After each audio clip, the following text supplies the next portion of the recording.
दोस्तों, आज के समय में 20,000 रुपए कोई बहुत बड़ी रकम नहीं मानी जाती, लेकिन यही अगर पैसा सही जगह पर रखा जाए तो 1 साल बाद इसमें अच्छा फर्क देखने को मिल सकता है।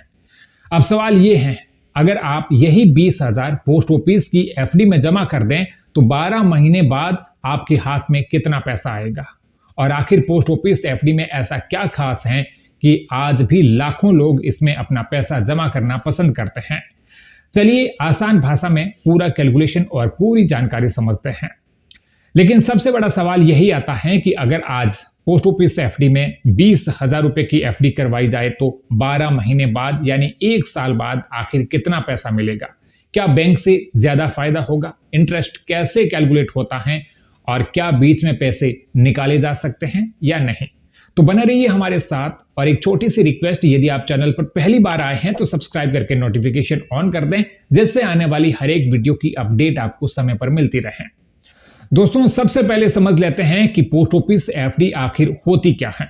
पोस्ट ऑफिस की एफडी को टाइम डिपॉजिट अकाउंट भी कहा जाता है। ये बिल्कुल बैंक एफडी की तरह काम करती है, यानी आप एक फिक्स्ड अमाउंट जमा करते हैं और एक तय समय के बाद आपको आपका पैसा ब्याज के साथ में वापस मिलता है। इस स्कीम की खास बात यह है कि इसे भारत सरकार बैकएंड सेविंग ऑप्शन के रूप में माना जाता है। इसी वजह से आज भी बहुत से लोग पोस्ट ऑफिस की स्कीम्स पर भरोसा करते हैं। पोस्ट ऑफिस एफडी में मिनिमम सिर्फ 1,000 रुपए से अकाउंट शुरू किया जा सकता है और उसके बाद 100 के मल्टीपल में पैसा जमा किया जा सकता है। यानी अगर कोई व्यक्ति चाहे तो छोटी सेविंग से भी शुरुआत कर सकता है।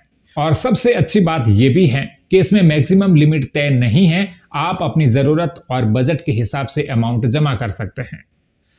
अब एक और जरूरी बात, पोस्ट ऑफिस की एफडी में सिंगल अकाउंट भी खुल सकता है और जॉइंट अकाउंट भी, यानी पति पत्नी या परिवार के 2 या 3 लोग मिलकर के अकाउंट ओपन करवा सकते हैं। इसके अलावा नॉमिनी फैसिलिटी भी मिलती है ताकि भविष्य में किसी तरह की परेशानी ना हो। पोस्ट ऑफिस में अलग अलग समय के लिए एफडी करवाई जा सकती है। 1 साल की एफडी पर फिलहाल 6.9% इंटरेस्ट दिया जा रहा है, 2 साल की एफडी पर करीब 7%, 3 साल की एफडी पर 7.1% और 5 साल की एफडी पर करीब 7.5% तक ब्याज मिल रहा है। यानी जितनी लंबी अवधि उतना ज्यादा इंटरेस्ट मिलेगा। अब यहां हमारा मेन फोकस है 20,000 की 1 साल वाली एफडी पर। तो चलिए अब समझते हैं इसमें पैसा कैसे बढ़ता है। देखिए, पोस्ट ऑफिस से एफडी में ब्याज सालाना रेट के हिसाब से कैलकुलेट होता है, लेकिन इंटरेस्ट जनरली कंपाउंडिंग के आधार पर जुड़ता है। यानी हर 3 महीने में इंटरेस्ट आपके अमाउंट में ऐड होता रहता है और अगले क्वार्टर में उसी बढ़े हुए अमाउंट पर फिर ब्याज मिलता है।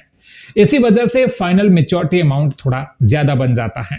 अब अगर कोई व्यक्ति आज के इंटरेस्ट रेट यानी लगभग 6.9% के हिसाब से पोस्ट ऑफिस में 20,000 रुपए की 1 ईयर एफडी करवाता है तो 12 महीने बाद उसका मैच्योरिटी अमाउंट 21,416 रुपए बनेगा, यानी करीब 1,400 रुपए के आसपास इंटरेस्ट इनकम। हालांकि एग्जैक्ट अमाउंट कुछ रुपए ऊपर नीचे हो सकता है क्योंकि कैलकुलेशन कंपाउंडिंग के बेसिस पर होती है, लेकिन इतना जरूर समझिए कि एफडी में पैसा धीरे धीरे स्टेबल तरीके से बढ़ता है और यही वजह है कि बहुत से लोग इसे शॉर्ट टर्म सेविंग ऑप्शंस की तरह इस्तेमाल करते हैं। अब कुछ लोग यहां ये भी पूछते हैं, क्या एफडी बीच में तोड़ी जा सकती है?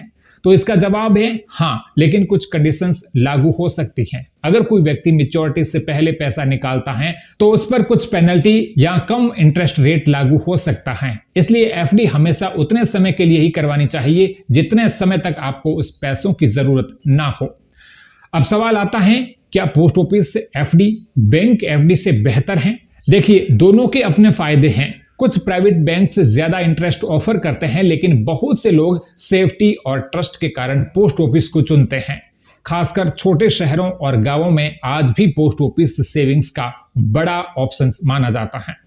अब अगर आप भी एफडी करवाने का सोच रहे हैं तो सबसे पहले करंट इंटरेस्ट रेट जरूर चेक करें, क्योंकि समय समय पर रेट्स बदलते रहते हैं।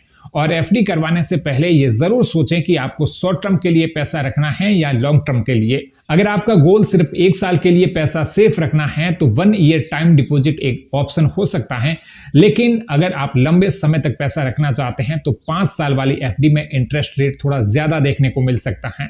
तो दोस्तों, उम्मीद है कि अब आपको समझ आ गया होगा कि पोस्ट ऑफिस में 20,000 रुपए की एफडी करवाने पर 12 महीने बाद लगभग कितना पैसा बन सकता है और ये स्कीम्स कैसे काम करती हैं। उम्मीद है ये जानकारी आपको पसंद आई होगी। वीडियो को लाइक करें, शेयर करें और ऐसे ही फाइनेंशियल इंफॉर्मेशन पाने के लिए सब्सक्राइब करें।